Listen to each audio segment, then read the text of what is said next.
Today, Sundar Pichai is a billionaire and the CEO of Google and Alphabet. But that was not always the case. His success story is actually incredible. He was born in a humble middle-class family and was raised in a two-bedroom house without many luxuries. We lived in a kind of modest house, shared with tenants, and we would sleep on the living room floor. Other houses had refrigerators, and then we finally got one. It was a big deal. The family didn't have a telephone until Sundar was 12. He then realized that he can remember every number he ever dialed. This device sparked his love for technology. During his childhood, his family didn't own a TV or a car, and his father, who was an electrical engineer, had to save money for 3 years to buy the family a new scooter so they could easily travel. I grew up without much access to technology. We didn't get our first telephone till I was 12. I didn't have regular access to a computer till I came to America for graduate school. On the television, when we finally got one, only had one channel. But his parents made sure their children had the best education the family could afford. My dad and mom did what a lot of parents did at the time. They sacrificed a lot of their life and used a lot of their disposable income to make sure their children were educated.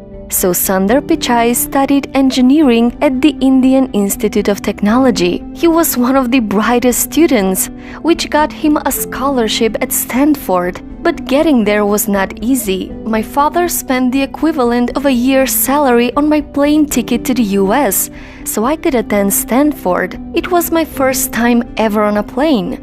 America was expensive. A phone call back home was more than $2 a minute, and a backpack cost the same as my dad's monthly salary in India. The only thing that got me from here to there, other than luck, was a deep passion for technology and an open mind.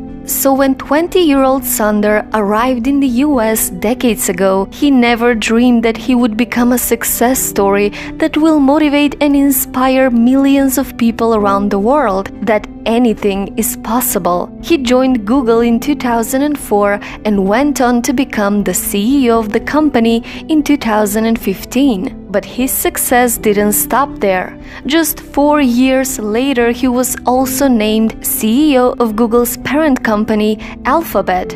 And today, his net worth is over $1 billion.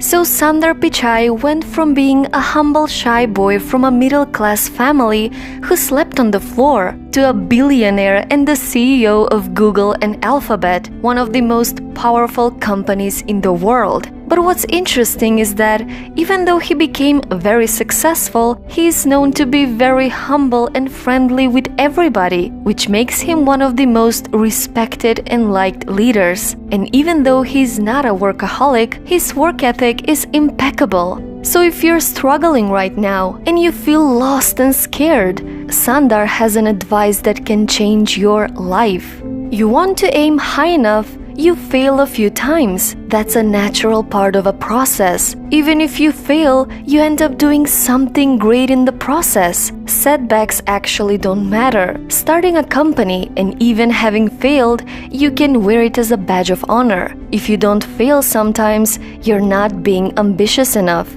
At some point in your life, you need to work with people where you feel a bit insecure, because that means you're working with people who are better than you and who are pushing you. If you actually feel very secure in what you do, means you're doing something comfortable and you're not pushing yourself. So let yourself feel insecure. It will help you grow as an individual. A lot of times when I was younger, people used to say, this person didn't get into this college or something. But life is so different from that. And so I think it's important to keep your hopes, keep your dreams and try to follow them. And I think most of how life plays out is up to you, and not up to what happens outside of you. You will make the world better in your own way, even if you don't know exactly how. The important thing is to be open-minded so you can find what you love. So take the time to find the thing that excites you more than anything else in the world, not the thing your parents want you to do, or the thing that all your friends are doing, or what society expects of you. I'd encourage people to try different things, take some risks, follow their passion a little bit more, and enjoy what you're doing. So I think if you follow your heart and do what you like, you will always do much better. It doesn't matter what your educational qualification is. It's worthwhile taking risks on trying to do something you're really excited by. And at first attempt, if you don't do it, you can try again, and things tend to work out in the long run. Life is beautiful and terrifying at the same time. Sometimes it brings us so high, we feel like we can touch the sky and do anything. Other times it brings us so low and smacks us on the ground as a reminder to be humble. Life isn't perfect, and we shouldn't expect everything to be perfect in order for us to be happy. There's no such thing as perfection. A person who is happy is not because everything is right in his life. He is happy because his attitude towards everything in his life is right. Life is really just too short to not be happy, to not be fulfilled. Take the responsibility of your life and remember that today you can make a difference by changing your mindset. Stop being so scared of failure and go fail 1,000 times. You need to embrace failure as a part of life. Stop running away from it and learn from it. You only regret the things you don't do. Being unafraid of making mistakes makes everything easy for me. Not worrying about what people think frees you to do things, and doing things allows you to win or learn from your loss, which means you win either way. You're better off being wrong 10 times and being right 3 than you are if you try only 3 times and always get it right. There's no such thing as perfect. Chasing perfect is the shortest road to not achieving it. You just have to make the choice to actually do it. I'm so tired of excuses. Why not try something new?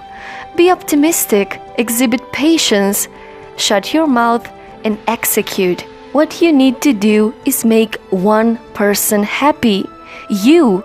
And remember, success is what it means to you. The goal is not to be Sundar Pichai. The goal is to be happy. So, what's your story?